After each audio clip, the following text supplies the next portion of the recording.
Only 5% of people over 70 can still do these 5 things. But this video isn't about statistics. It's about something quieter and more important, the small physical acts your body still remembers, even if you've stopped asking it to show you. You may not remember the exact day it changed, but you've probably felt it. A little more caution around curbs, a little more hesitation before stairs, a little more effort rising from the couch. Not weakness, not failure, just disconnection. Not from your muscles, but from the movements that once made you feel like you. Today we're not listing exercises. We're remembering 5 thresholds, 5 quiet abilities that, when maintained, don't just keep you strong, they keep you free. 1. The floor. Return. The first ability is simple, but in this stage of life, it's sacred. Can you sit down on the floor and get back up without help? It sounds small, but most people over 70 can't do it anymore. Not because they're broken, but because no one invited them to try. You see, getting up from the floor asks more of you than you think. Leg strength, core engagement, hip flexibility. But more than that, it asks for relationship with gravity. Because the floor isn't low, it's honest. It reveals what chairs and routines have hidden. And rising from it, that's not a fitness goal. That's a ritual, a private, powerful act that says, I still choose to rise. Try this. Find a soft carpet or mat. Sit slowly. Breathe. Then, with control and no rush, ask your body, can we come back up together? If you need support, use it. But notice what your legs say, what your balance says, what your breath says. If it's hard, it's not failure, it's information. It's your body saying, I want to do this with you again. Let's start rebuilding. Because the first rise from the floor isn't a test, it's a threshold. Into autonomy, into trust, into remembering that movement doesn't have to be big, to be deeply meaningful. And when you reclaim this motion, you're not just getting up, you're returning to your own center of strength. Number 2, the grocery grip. It starts in the hands, not the legs, not the spine, but the hands. That moment when a jar won't open as easily, when a shopping bag feels heavier than it used to, when your fingers hesitate before turning a doorknob.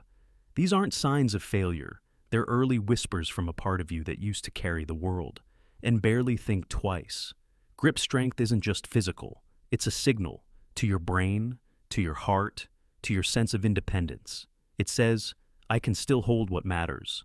And science agrees. Weaker grip strength is now one of the clearest indicators of decline, linked to heart problems, memory issues, and even shorter life expectancy. But here's the part that matters more. It's also one of the most trainable abilities you still carry. You don't need to go to a gym. You don't need machines. You just need to reawaken the intention behind the act. Pick up a soft ball, squeeze it slowly, hold, release. Repeat with rhythm. You're not exercising, you're reconnecting. Use a resistance band to pull gently outward. Feel your hands activate, your forearms wake up, your posture align just a little more. And the next time you carry groceries, pause. Notice how your hands wrap around the handles. Notice the message they send. I still carry my life in my own grip. Because when your hands stay strong, your choices stay yours. Your rhythm stays yours. And your reach for a door, a bag, or a future remains your own. 3. The stair. Rise stairs are honest. They don't ask for speed. They ask, are you still rising or stepping away from what lifts you? You may not remember when the stairs started feeling taller, when one flight felt like 2, when elevators became easier than effort. But your body remembers, because climbing stairs is more than exercise. It's a dialogue with gravity, and with the part of you that still wants to elevate. Each step calls on your heart, lungs, legs, and balance to work together. And when they do, something beautiful happens. Breath returns, warmth floods the thighs, confidence quietly steps in. But when stairs go unused, so does a layer of freedom, not just to move, but to move upward, into other rooms, into new plans, into the parts of your day that used to feel light. So try this. Find one staircase, climb it once a day, even slowly, even stopping halfway to breathe. Every step is not a test, It's a ritual that says, I'm still in motion. I still choose elevation. And even if your knees complain, even if your breath shortens at first, what matters is that you're not avoiding height. You're reclaiming it. Because the goal isn't just stronger legs. It's a stronger relationship with ascent. And in every step, you don't just go somewhere. You remember you still belong at the top. 4. The memory recall. The brain doesn't disappear with age, but it can dim if no one speaks to it with curiosity anymore. You've carried decades of names, stories, lessons, moments. Your mind has held love, grief, laughter, directions, dinner recipes, and entire lifetimes.